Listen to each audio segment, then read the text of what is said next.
PR পদ্ধতির দাবিকে নির্বাচন পেছানোর ষড়যন্ত্র বলে আখ্যায়িত করেছেন বিএনপির স্থায়ী কমিটির সদস্য ডক্টর খন্দকার মোশাররফ হোসেন। এই পদ্ধতিতে নির্বাচন করতে গেলে জাতীয় নির্বাচন হবে কিনা তা নিয়েও শঙ্কা প্রকাশ করেন তিনি। এদিকে দেশ পুনর্গঠনে কেবল পরিকল্পনা নয়, তার বাস্তবায়নে বিএনপি বিশ্বাসী বলে মন্তব্য করেছেন দলটির স্থায়ী কমিটির আরেক সদস্য আমির খসরু মাহমুদ চৌধুরী। রাজধানীর বনানীতে politics and policies by Tarique Rahman নামের বই বিশ্লেষণ শীর্ষক গোলটেবিল আলোচনা অনুষ্ঠান। জয়নাল আবেদিনের লেখা বইটি নিয়ে ফোরাম ইনিশিয়েটিভের যে আয়োজনে অংশ নেন বিএনপির ২ বর্ষিয়ান নেতা, ছাত্রদলের তরুণ প্রতিনিধি এবং বিশিষ্ট ব্যক্তিরা। ৩০ দফা যে দফাগুলো রয়েছে সেগুলো অসাধারণ এক একটি দফা। অনুষ্ঠানে বিশেষ ভিডিও বার্তা দেন দক্ষিণ আফ্রিকার নেলসন ম্যান্ডেলার নাতনি তিলেকা ম্যান্ডেলা। আরএফএল অডিটর, বাঁকা হয় না, ফাঁকা হয় না, আর ভাঙা এক কথায় অসম্ভব। It will not only restore democratic reform, it will renew democratic faith.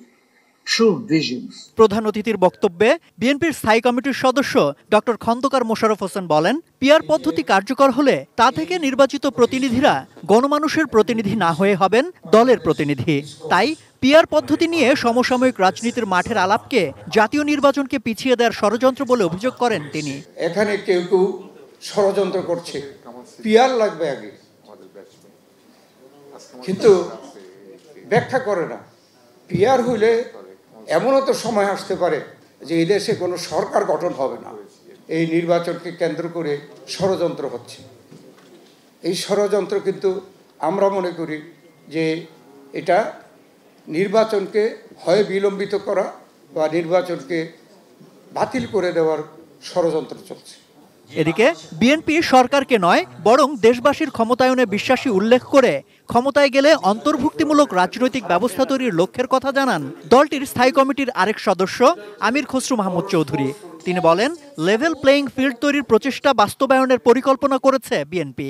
উনি খালি বক্তৃতা দিয়ে শেষ করছেন না, তো সাথে সাথে বলছে দলের মধ্যে এগুলো আমরা কীভাবে let us work on it, যাতে ডে 1 থেকে যদি আমাদেরকে জনগণ নির্বাচিত করে ডে 1 থেকে পারফর্ম করতে পারে। এবং আপনারা দেখবেন অনেক বড় বড় ডিরেগুলেশন হবে, অনেক বড় বড় লিবারালাইজেশন হবে। এটা ওনার ইচ্ছা যে মানুষকে ক্ষমতায়ন করা, সরকারকে নয়। সম্রাট আনোয়ার, এটিএন নিউজ, ঢাকা।